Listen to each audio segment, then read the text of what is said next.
What's up, everybody? This is the Ike Inspirations podcast, and today I have a lovely guest named Alan.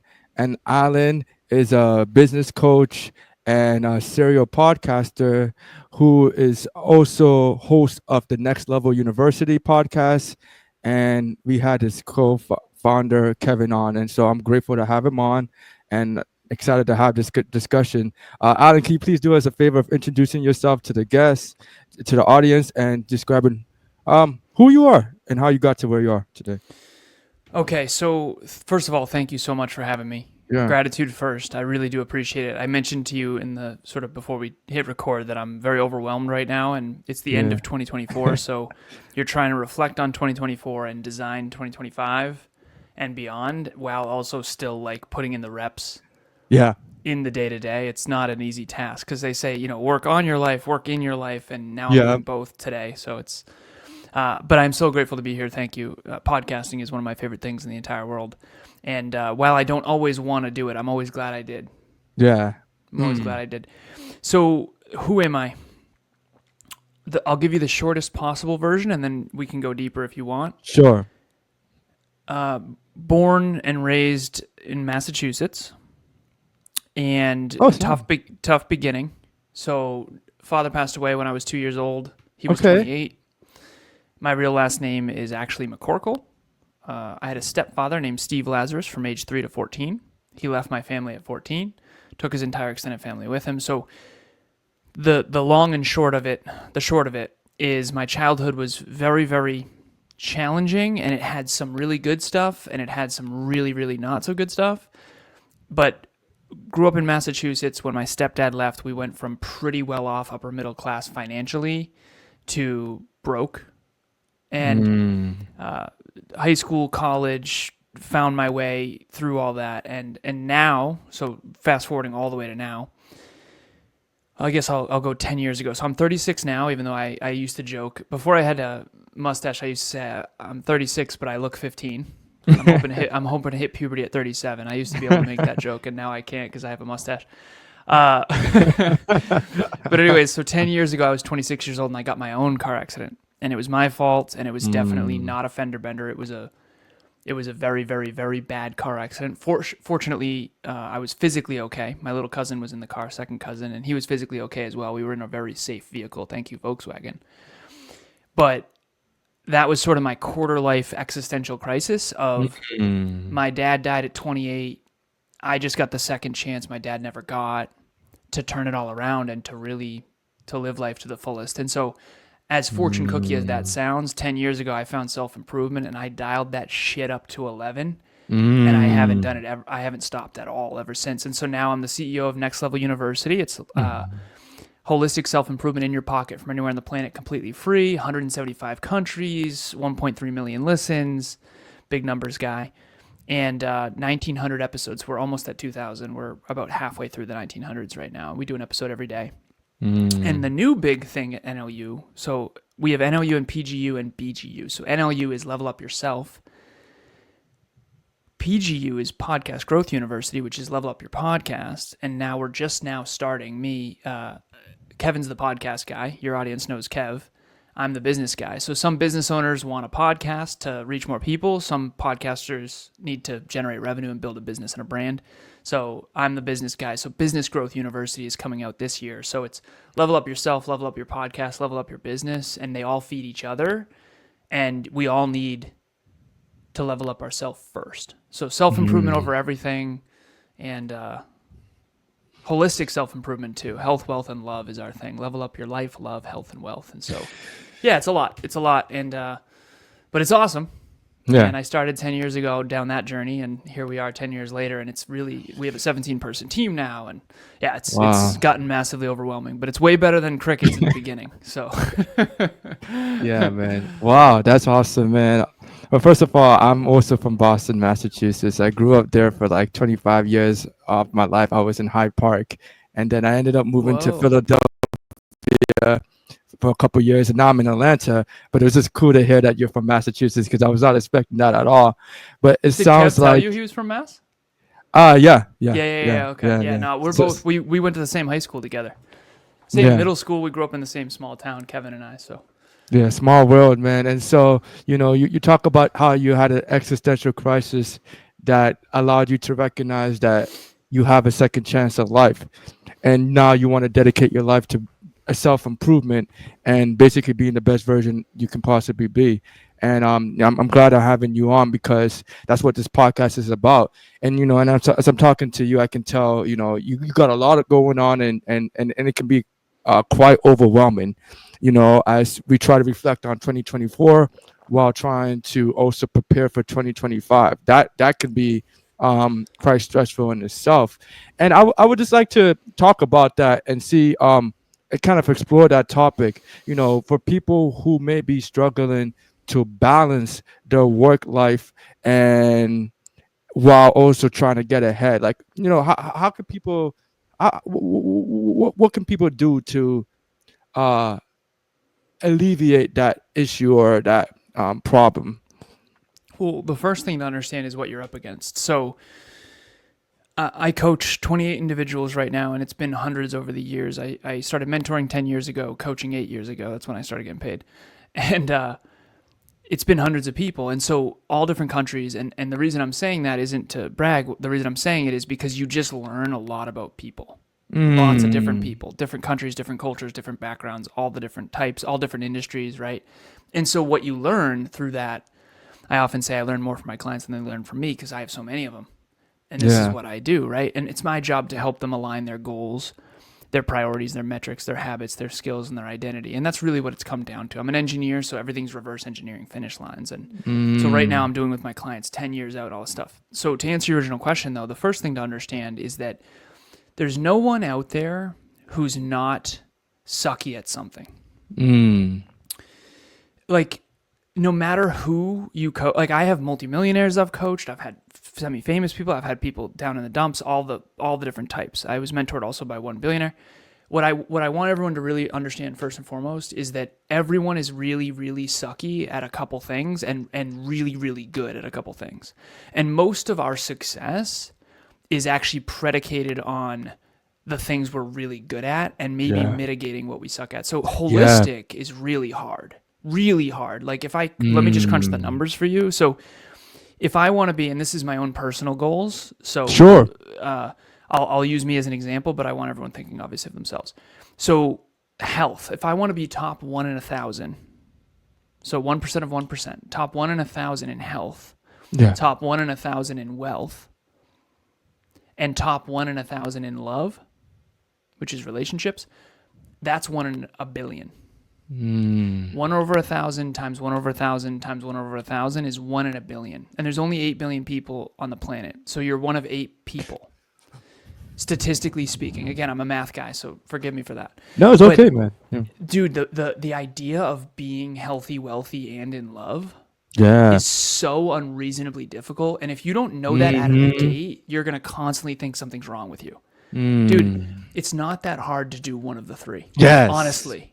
It's really not. I've done, it's very hard to do all three simultaneously. So when you mention the word balance even, dude, if you're even remotely lazy or not committed to your own potential holistically, you're just going to lose just by sheer statistics because, obviously, what's a good example of this? I don't know, a Tom Brady. The reason I use him is because most people know him. Best quarterback to ever live. But you better believe he was really bad at a lot of other stuff. Yeah. And so it's very hard to be holistic because a lot of the multimillionaires that I know are actually divorced. Yeah. And so it's really important to understand that if you want a harmonious, well-rounded life, you're basically climbing the hardest mountain there is to climb. Yeah. Man, I am so grateful I'm able to speak to you today, man, because you're hitting my buttons and that topic. Essentially, we're speaking about balance. Like balance is incredibly hard to achieve. And I do agree with you. You mentioned healthy, wealthy, and in love. And I feel like in 2025, that's something that I'm striving to accomplish. You mentioned Tom Brady. Dude had all the money in the world, but I'm pretty sure he was going through a lot of stress at home with his mom. I don't know his personal life, but and so I agree with you, man. With finding achieving balance, and I do think it's hard for all of us to achieve all three, because I feel like in order to choose, most people who experience wealth, is there's like an obsession towards it that propels them towards that, but then that intensity often it comes at a cost of your health, your Yep. mental health, your physical health, or in a divorce. And then sometimes some people can be so much in love or focus on their spouse and their family life that they don't have time to achieve wealth in themselves. You know what I'm saying? They're constantly Yep. having to pay the bills, they have a mortgage, they have family to achieve. And I completely agree with you, none of these things are bad, but I love that you said that, because it's so hard to achieve balance in all these three things. And I also Yeah. feel like people don't focus on the balance of things. I feel like people are usually obsessed with one particular thing, Yep. and then no one really talks about the other stuff. So what does that balance look like for you, or how would you like to achieve that balance, Alan? Yeah. So we have, and thank you for that. I appreciate it. I do think this is the conversation that needs to be had. So thank you for doing what you do in the world. So how do you do it? The first thing you do is you acknowledge that you're climbing you're climbing Mount Everest, 3 different Mount Everests simultaneously. I mean, really, that's what you got to understand. Like, so if you have any aversion to hard work or any aversion to discipline or structure, like, you're screwed, straight up. It's hard enough. It's a full-time job just to be in shape. Yeah, yeah. But now try to do that and be wealthy and in love. I mean, they're all full-time jobs. Yeah. And so on one hand, you're never going to actually achieve balance. On the other hand, you have to keep trying. And so let me explain. Right now, this is a big wealth-focused time for me. So my top 3 priorities are coaching, training, and podcasting. Now, so right now, wealth is in beast mode. Health is in semi-beast mode, and then my relationship is in sort of coast mode. Okay. But when I first met Emilia, so we're 5 years into our relationship. Yeah. When I first met Emilia, my relationship was in beast mode. Yeah. Right? My health was in semi-beast mode, and wealth was not at all. And so I think that it's like a tripod that spins. And so health, wealth, and love, if you lose any one of them completely, the whole thing topples. So if you picture fulfillment and reaching your potential as the top of the tripod, health, wealth, and love, if one of them falls, the whole thing falls. But what I've realized is that, like a tripod, you can't move all the legs up simultaneously. So what you have to do is unhinge and then move one of them up, and then unhinge the next and move that up. And then, so you level up, but it spins. So right now it's mainly wealth. My girlfriend and I know that. Yeah. Kevin and I, my business partner, and I know that. Yeah. Because our goal is to get completely out of business debt in 2025. So no debt. We want to be debt free by it. So everything's about that and building the business profitability. So passion, purpose, profitability. So my career is in high gear. And my girlfriend and Kev, my friends and family, need to understand that I'm not going to be as available. Okay. So what do I have to do to have the humility to say, okay, what's the minimums that I have to hit in my relationship to make sure that it doesn't degrade? What's the minimums that I have to hit with my friendships to make sure they don't degrade while I pursue wealth? Yeah. And that's the real ticket, I think, is one of the things that you mentioned when a lot of really successful people in their careers end up divorced. And one of the reasons why is because they're so focused on work and wealth creation and success in their craft that they sometimes neglect their family or their wife or husband. Yeah. How do you recognize when, okay, I need to pivot here and I need to take a course? So I think it's days, weeks, months, quarters, years, and decades. So this quarter, Q1 of 2025, January, February, March. So between now and April 1st, I need to really gear up wealth, and I need to make sure that I don't allow health or my relationship to fall. But I'm not necessarily going to be in the gym 3 hours a day while I'm focused on wealth. And that's really, I think it takes a lot of humility to admit that you're not going to be able to create level 10 results in multiple areas. However, that doesn't mean you completely neglect your health. Like, I'm still going to exercise and I'm still going to exercise consistently, and I'm still going to push myself, but it's not going to be the amount of growth that I experience in fitness is not going to be as high as the amount of growth we experience in our business, because whatever plant you water most is the one that's going to grow the most. Yeah, man, I appreciate the wisdom you're sharing. It's very good to know, because I feel like in your words you're essentially acknowledging that life goes in cycles, and we have to understand the type of seasons we're in at a particular moment in our lives. Especially, I feel like when you're an entrepreneur, things aren't really stable. Things are always gonna. There's just a lot of uncertainty, and you have to understand what projects to prioritize and what not to prioritize. And it seems like you were able to create a stable foundation with your wife, and now you're doing that with your wealth. And so in the process of building wealth, and trying to get out of business debt, what does that look like for you? Well, the first and foremost is pretty much all businesses are in debt. It's called leverage. So you use other people's capital rather than your own, that kind of thing, even if you have investors. So it's not like we're in any sort of trouble or anything like that. Yeah. But we realize we want to be debt free so that we never have to answer to anyone. And that's just a luxury that most businesses don't have. And in some ways, that's actually going to hold us back because we're not leveraging other people's money. Yeah. That said, what is our main focus? Okay, so there's two things in our business. So I'll break down our business. Again, I'm an engineer, so I'll break it down. Yeah, no, it's cool. So the top of our business model is all free. I often use Google as a reference because I always say, how much money have you spent at Google? And most consumers say, I don't know, Google's free. Yeah. I never spent any money. YouTube is free. Well, how do they make money? Most money is made business to business. Yeah. So business to consumer is usually free or very cheap. So Netflix would be a good example. I was on with someone who was at Netflix for 20 years and the other one was at Disney for 20 years. It was a very fascinating conversation. I was coaching them. But basically, anything that's business to consumer is usually very cheap and very ubiquitous. So Netflix is what, $22 a month or something like that. Most businesses make most of their money with business to business. So business to consumer is one to many, one to scale. Yeah. But business to business is usually much less scalable and much higher price. Sure. So I'll give you an example. So we call them listeners, longers, and business owners. So listeners are people who learn from us in terms of self-improvement, holistic self-improvement. That's NLU, Next Level University. Longers are people who want to build their own podcast and their own community, similar to you. Yeah. Someone who needs to build and grow their podcast wants to do that. Build their own community online, right? There you go. 5.85 billion people online. It's increasing. So you've got people. You got to find your people. They have to find you. It's a whole thing. And then you've got business owners. So listeners, longers, and business owners. Business owners are people who have skin in the game that need to generate revenue. Yeah. Those are the people that I coach. So Kev, we work right now with 65 podcasters. And I work with 28 business owners. Some of the podcasters are business owners. Some of the business owners are podcasters. But basically around probably I think we just crossed 100 paying clients. What people need to realize, though, is that people don't pay for a self-improvement coach. So I'm a self-improvement guy. I love productivity and self-improvement. Sure. It's my favorite thing in the entire world. I also do a lot of fitness stuff. That's not where people pay. Okay. People pay for a business coach.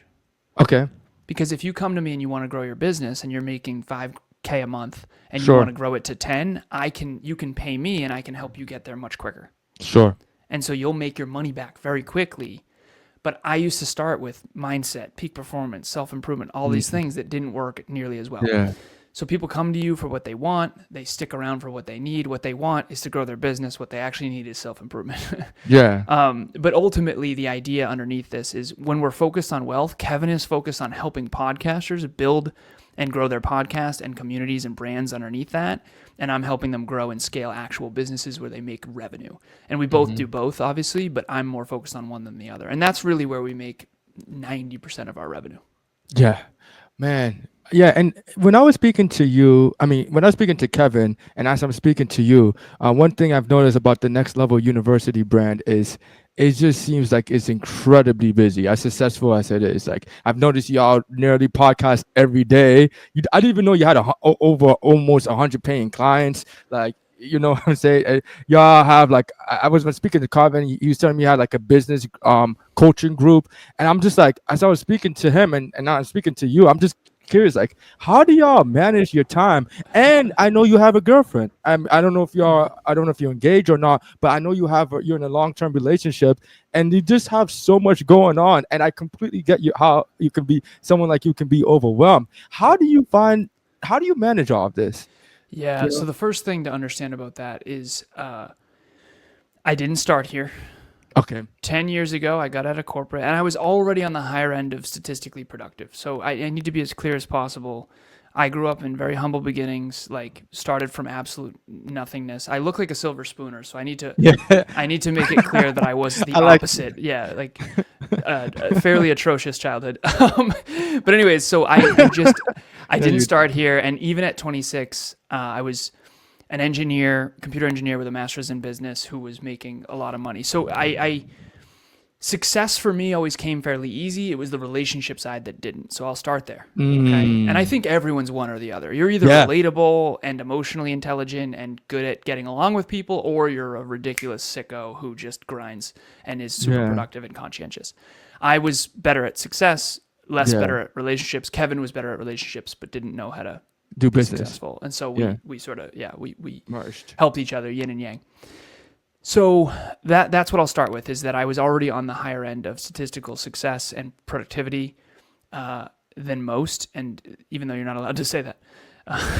That's okay. The second piece. Truth. Yeah, it is the truth. It is the truth. Yeah. And I don't want people to set themselves up for failure. So this is the next piece I'm going to say, even though I was too much of a coward to share this stuff in the past. So I started 10 years ago. My company was called Lazaros LLC, what you'll never learn in school but desperately need to know. And I was this naive young kid who wanted to bring personal development to the masses, and I wanted to bring personal development to the school systems. And that was the worst tagline ever to do that with. But anyway, so I basically share this, and I haven't taken a full day off in 10 years. And the reason I share that is not to brag. I share that because it's important for people to know. Because people come to us, and I'm very grateful, and they say, well, how do we achieve what you've achieved? And first of all, there's two of us. And secondly, we grind. Yeah. I mean, we grind. We're like the ultimate tryhard. So this is what I say. If you're humble and grateful, and you want to earn your way to success and fulfillment, you're going to love me, you're going to love Kev, you're going to love NLU, because we are any fluffy, feel good, affirmy, it's all going to work out. Like, we are not for that. It's just not true. Like, it's not. There is no 4-hour work week. There is no, like, that's all a bunch of fucking nonsense, to be honest. Anyone who says, I want to start my own business so I have more free time, that's the dumbest shit. Like, don't do that. That's the worst idea ever.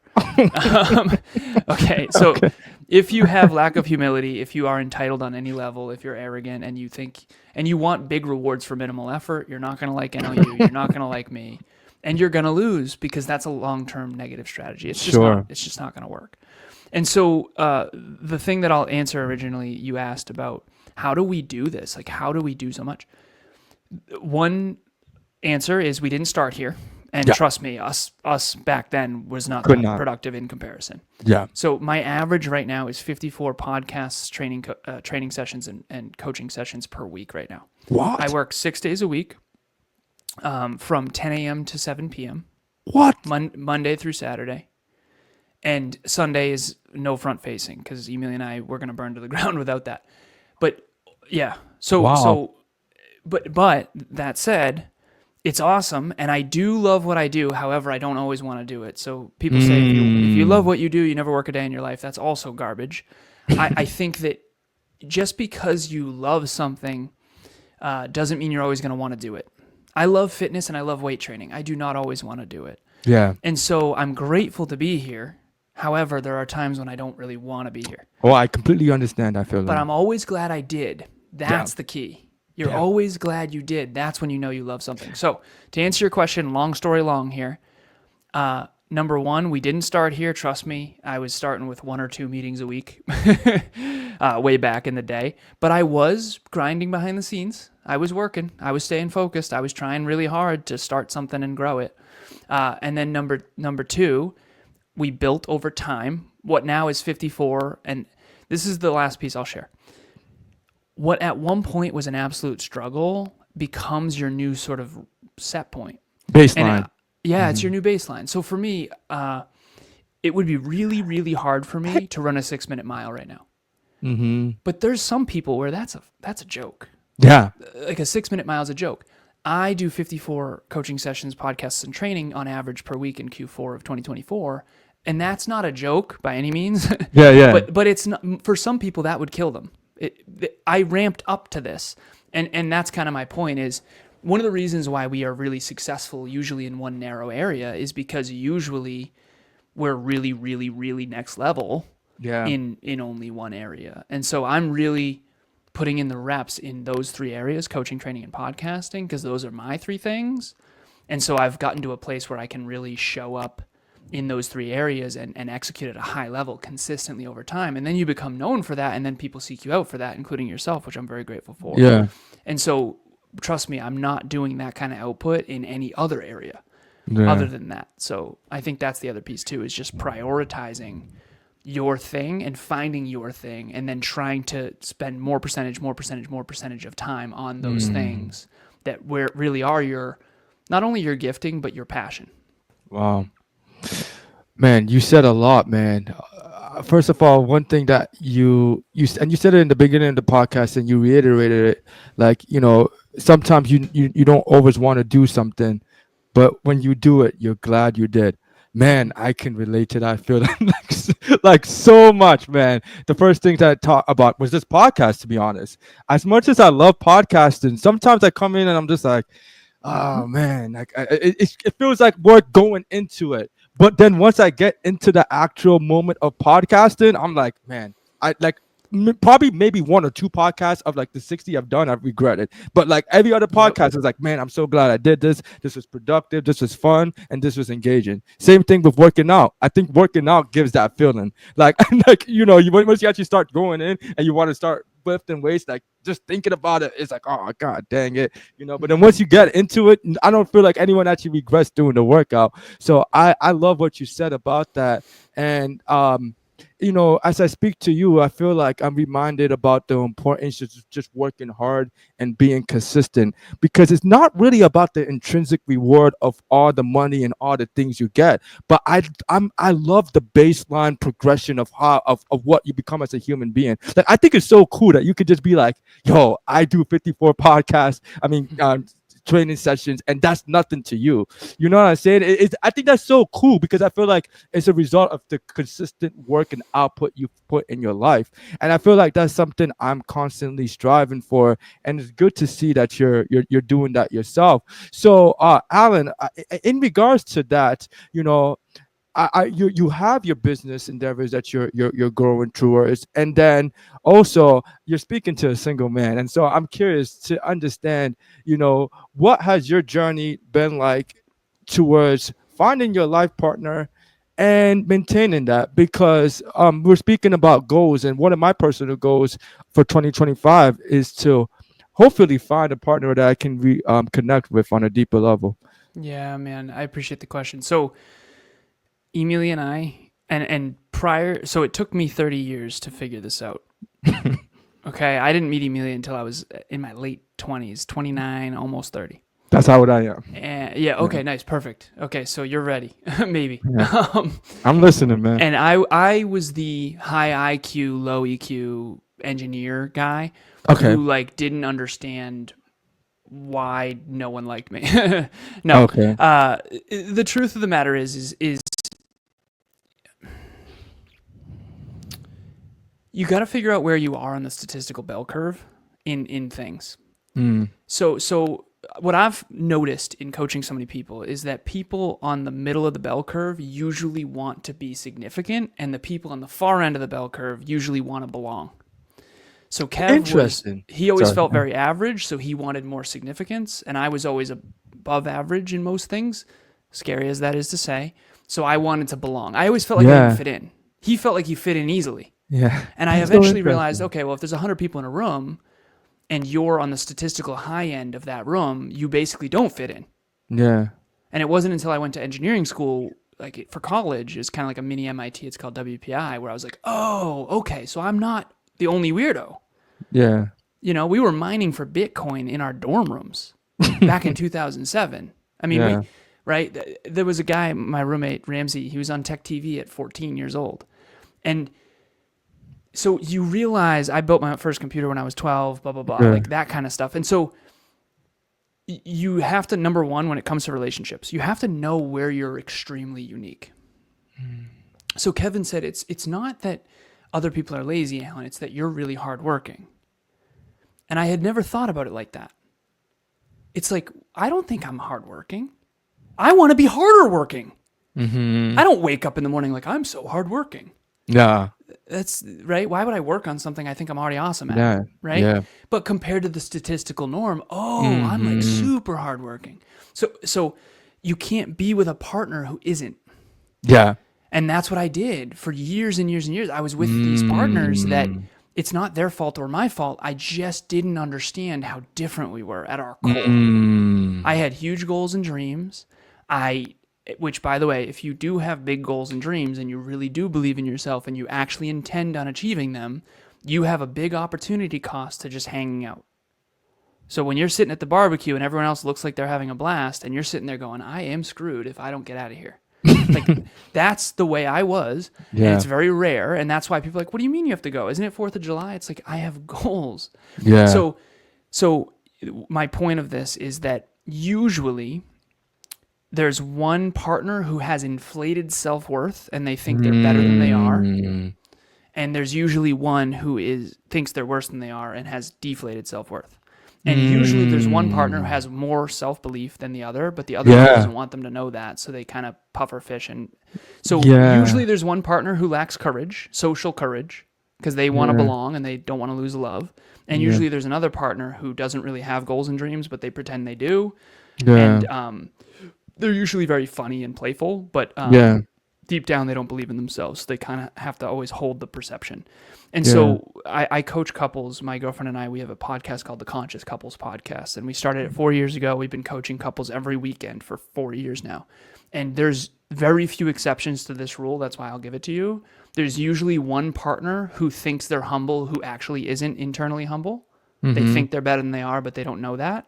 And there's usually one partner who's actually way more amazing than they give themselves credit for, but they have a hard time speaking up.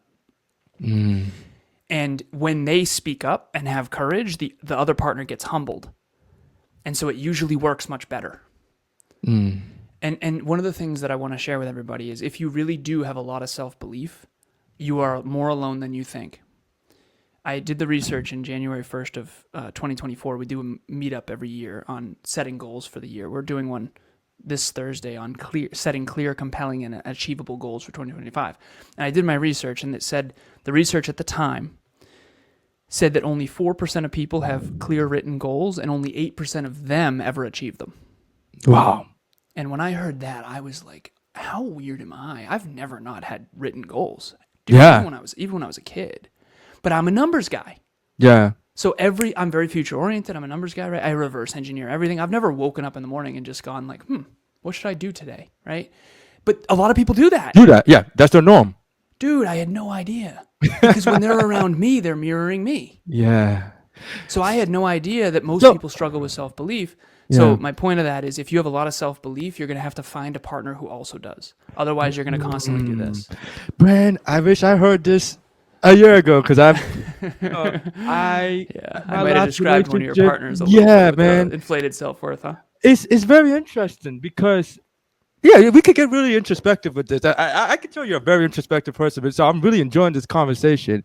Yeah, I've always had self-belief in myself. I'm kind of like I watch that anime or Naruto. I'm like I can do anything, and I believe it. You know what I'm saying? I'm gonna buy my first real estate property. I do it. I'm gonna start my podcast. I do it, and I've always had that self-belief, and I don't think my previous partner had that same level of self-belief, and because she did, so man, that's great, man. So you have a podcast called Conscious Couples where you're literally helping so many people with coupling. Do you help singles find partners too, or conscious singles as well? So we have a WhatsApp group of all the conscious couples, and then in parentheses it says and singles. The key is conscious, meaning intentional, introspective, contemplative.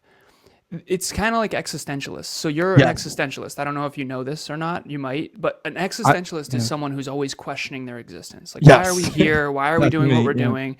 And so your partner, if you don't mind me speaking to this, whoever she was, she actually might have been humble enough to admit she didn't have self-belief. Mm-hmm. But most people don't. So let me explain this to anyone out there listening. There's the prefrontal cortex, then there's the subconscious and unconscious. So the conscious mind, most people think they have high self-belief. Yeah. Especially socially, they act like they do. Mm-hmm. But subconsciously and unconsciously, they don't. Their reality doesn't reflect it. Yeah. And some people are the opposite. My COO, her name's Christina, her self-belief is through the roof, but she doesn't even think she believes in herself that much. It's so funny. So people whose words meet their actions, when no one's watching, that's self-belief in action. For sure. Yeah, the people who say, I always say this, why would someone with level 10 self-belief only have level 2 goals?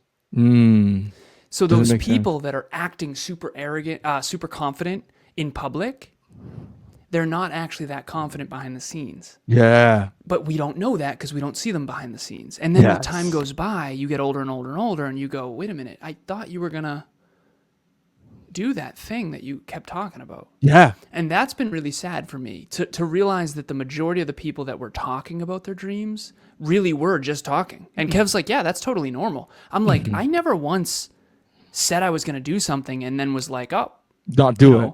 I'm going to go to the beach now. I mean what I say to myself. And this is about keeping the promises to yourself. And that's where you build self-belief. You say you're going to do something, you do it, and then you build self-belief. It's called self-efficacy if you look at the psychology. Sure. When you have high self-efficacy, you're statistically abnormal, and people are usually very uncomfortable around you. So then you become this sort of social coward. But when you're behind the scenes, you feel like $1 million. Man, I find you incredibly fascinating, man, because I think you have like a very keen high level of self-awareness that I don't see in most people. And I'm curious how you grew it. But one of the things that you said that I found very interesting is you mentioned that people who are very conscientious feel like they don't belong and seek that. And then people who aren't as conscientious feel like they belong everywhere. They belong everywhere. And I never really had that insight, but it feels very interesting because if you're a CEO or if you are just making so much money, you're probably in the top 1%, or you're in a place where no one can really relate to who you are. And so, or even if you're an artist or an NBA player or whatever, like you're just incredibly successful, there's no one there.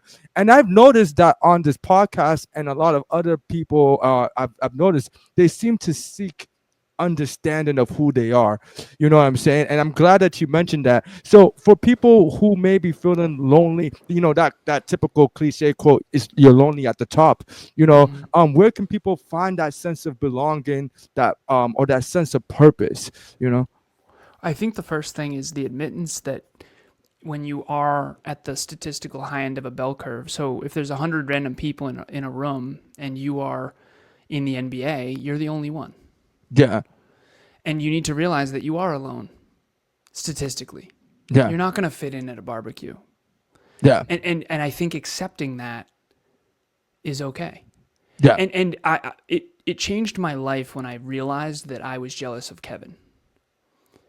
So Kevin was jealous of me unconsciously. Yeah. Because I was so smart or whatever. Yeah. Hardworking and smart and significant. Yeah, okay? and conscientious. Yeah. Yeah, and conscientious. Exactly. And most people don't even know what that word means, by the way. So again, get a lot done. You get a lot done. Yeah, you get a lot done. Yeah, you're organized, you're prudent, diligent. Yeah, work ethic, all that stuff.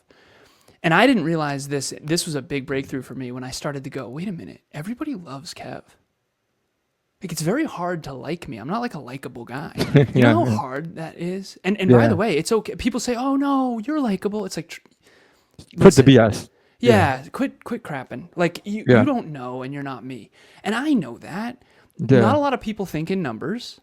Yeah. Not a lot of people are level 10 conscientious. Yeah. Right? Like, it's not easy. Kevin says this. He says, you check too many boxes. Yeah. So it's hard to like you. And it's even harder to root for you. It's like, God damn. So I had this part of me, this little Alan, I call him, that always wanted to belong and wanted to fit in and wanted to have friends and wanted to be likable and loved. Yeah. And I realized that that's kind of never going to happen. And when I Mm. stopped fighting for that, I started to get more approval in a way because I didn't need it as much. Instead of me being afraid to lose my friends, I just they accepted it. And some of them sailed away and the majority of them did. And I understand why. Yeah. And I just stopped playing for that. I realized this. I realized that on one hand, I want to belong. And on this other hand, I want to reach my potential. And I realized that I can't do both. Sure. I can only try to reach my potential and belong in here, in my heart and in my mind and in my body and in my soul. I have to belong here. I have to be me. Yeah. And me is insane. And me is 10 out of 10 work ethic. And me, the real me, doesn't want to take a day off. Or go to social gatherings. Yeah. Dude, I worked on Christmas and Christmas Eve. And people are like, are you out of your mind? Honestly, I want to live this life. Like, I'm more fulfilled than you are. Yeah. It's like, stop trying to tell me how to live. Yeah. And I'll give this one tiny story, and this is very scary for me to share, but there was a woman named Deborah who interviewed me, and she said, when she found out that I hadn't taken a full day off in 10 years, she said, Alan, oh my God, that's so bad for you. I said, no, Deborah, that's bad for you. You're projecting onto me what you believe is best for me. Yes. And the truth of the matter is, I'm more fulfilled than you are. Yeah. And I won't be fulfilled if I'm lazy. I know that. I've tried. Trust me, I was lazy as hell in the past, and it was so unfulfilling for me. So whatever you are, be a good one. Some people are naturally dominant and driven and goal-oriented and future-oriented and conscientious and prudent and high IQ and blah, blah, blah, blah, blah. Some people aren't. And that's okay. That's okay. If the people who maybe are more relaxed, you're really good during the holidays, and people love you, and you're relatable, and that's more normal, and that's okay. Unfortunately, what happens is we all crave what we don't have. Yes. So I craved belonging because I never naturally had it. I think Good Will Hunting's a good metaphor for that. Sure. And Kevin craved significance because he didn't naturally have it. And so it's not until we owned who we really are. Kevin is more naturally lazy. He'll say this. I'm not calling him out. He'll say this. He's more naturally relaxed and lazy than and he has to work really hard to keep up. I'm more naturally driven, and I have to work really hard to shut it off. Yeah. And so that's, I think, once you accept who you really are and you stop seeking the external approval of what everyone thinks you should be, which is really just a projection of what they think you should be that's not necessarily rooted in truth because they don't necessarily know who they are either. Yes. You really can design a life that's fulfilling. And that's really ultimately what I think we're all after is fulfillment. Yes. You want to feel fulfilled. No one likes the Stairmaster, but everyone afterwards is like, yeah, fulfilled. Man, that was very powerful, man. It's very interesting what you said, because I don't think there's really no right or wrong. It's just really understanding who you are and then accepting that is essentially what you're saying. I feel like when you mention conscientiousness, I can relate to that. To be honest, I don't think I'm as conscientious as you, but I feel like it's not a binary thing. It's kind of like, to what extent are you Spectrum. conscientious Yep. and accepting that, or to 0 what to extent 10. are exactly, or to what extent are you introverted and accepting that? You know what I'm saying? And I think you seem to have done a lot of the introspective work to understand where you are and aligning yourself with the people that will allow you to be who you are, like your spouse and Kevin. And I feel like in doing that, you're finding the true people who really belong to you, you know. So maybe you don't have that quantity of people that or that fame that, you know, a lot of people seek, but you have the actual people who care for Alan for who he really is, not because of what he does or the perception he creates or whatever like crap that's not even real, you know. Well, I realized that, and thank you for that. I realized that I was too cowardly to lean into all of who I am because I knew it wasn't relatable, and I knew it wasn't likable necessarily, and I was such a coward. And here's the really weird paradox: I'm too cowardly to show who I really am, but yet I want acceptance for who I really am. Yeah. So I basically am guaranteeing I never get accepted or loved for who I am. Yeah, I was just stuck.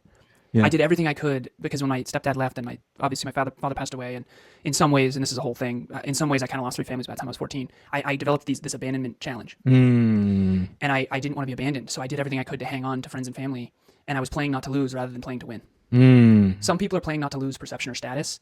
That's not me. I probably, for me, people like me more when I lose, so I love losing. For me, it was the fear of success, because whenever I was really leaning into being great at something, usually it would ostracize me from my friends and family. And so once I accepted myself and accepted the fact that I am afraid to be disliked, that's when I actually started to learn how to lean into who I really am. And this interview would never have gone this way if you had interviewed me 10 years ago, because I would have been all mental, and I wouldn't have been able to go into my heart and be vulnerable. And a lot of people think vulnerability is sharing my weaknesses. I could tell you every weakness. That's not vulnerable. Me being less than is not vulnerable. Me being more than is actually really scary. And I know some people will resonate with that, but most people won't, statistically speaking, because most people do fear failure, and they fear losing status, and they fear not being smart enough or not good enough or not competent enough. That's the majority statistically. But there's a small percentage of the population that actually they're more afraid of success than they are of failure, because every time they lean into being great, they basically get shit on and or ostracized from the group. And if you've ever played a board game and the other people didn't care whether or not they won, they only wanted to make sure you didn't win. They just want to make sure Alan loses. You know exactly what I'm talking about. And unfortunately, we are all either cowardly in our own competence behind the scenes when no one's watching, or cowardly socially. And I was cowardly socially. Man, the burden of greatness. That is, man, Alan, I want to thank you so much for sharing your story. I was not expecting this level of vulnerability and sincerity, but it was very refreshing to hear, because, to be honest, I can relate to it to an extent. I feel like when you're chasing greatness and self-improvement and being the best version of yourself, man, I literally have a podcast dedicated to this. I can talk about this. I can be about this all day long. But when that's all you want to talk about with other people, and you can just want to talk about reality TV shows or the NBA or whatever, like, that's cool. But deep down, like, you want to just talk about being great. Go, what else could I grow in? And like, and in the result, you kind of feel alone in yourself. So this is what you're saying. This conversation you're having with yourself and with me is literally why I created this podcast, because I wanted more conversations to learn how to be great and embody self-improvement. So, man, I'm so grateful I got to speak to you, and hopefully we get to reconnect again and have another conversation. It was very eye-opening to speak to you. I think you're very interesting. And for those who would like to perhaps be coached by you, or even connect with you, or connect with your Conscious Couple podcast or the Next Level University podcast, how can people do that? Yeah, so Next Level University is the name of the show. And first of all, I want to end in gratitude as well. Thank you for having me. And we're coming off the holidays, brother. So whenever I spend time in social settings, sometimes it feels like we just can't talk about anything of substance. Yes. Right? You just can't. I call them bobbers. They just can't go beneath the surface. Yeah. And I also think on some level, Kevin and I created a podcast. It was called the Hyperconscious Podcast. This is way back 8 years ago. Yeah. March of 2017. And it was change the way you think, change the way you act, change the way you live. And it was deep conversations, because we desperately craved it. Like, I can't talk to you about Cher's hair, and I can't talk to you about that so-and-so said such and such. Yes. Like, to me, none of that actually really matters. And so thank you for being someone who is perpetuating self-improvement and growth, personal development into the world, because ultimately that's what the world needs, I think. Yes, I agree. So thank you so much. Yeah, no, I know you do, and I see it all over you. I love it, and keep doing what you're doing, my friend. And if you ever need help, please reach out, and I'd be happy to do this again sometime as well. Yeah. Oh man, I definitely would love to do this. And Alan, it was a great pleasure having you on, and I wish you best of luck in all your endeavors. And we'll reconnect again. Absolutely. Next Level University is where anyone can find me. You can also Google my name. Please reach out. And if anyone wants help reaching their true potential, business goals, podcast goals, or personal goals, I'm your guy. I'll hold you accountable. I do weekly, bi-weekly, monthly. I also have a couple crazies who do twice a week. Wow. And it's more affordable than you think. So please reach out. All right, man. Y'all heard it from him. Thank you so much, Alan. And y'all have a good one. Thank you, Ike. Appreciate you. Appreciate it. If you enjoyed this conversation, feel free to write me a review on Apple or Spotify and subscribe for more content.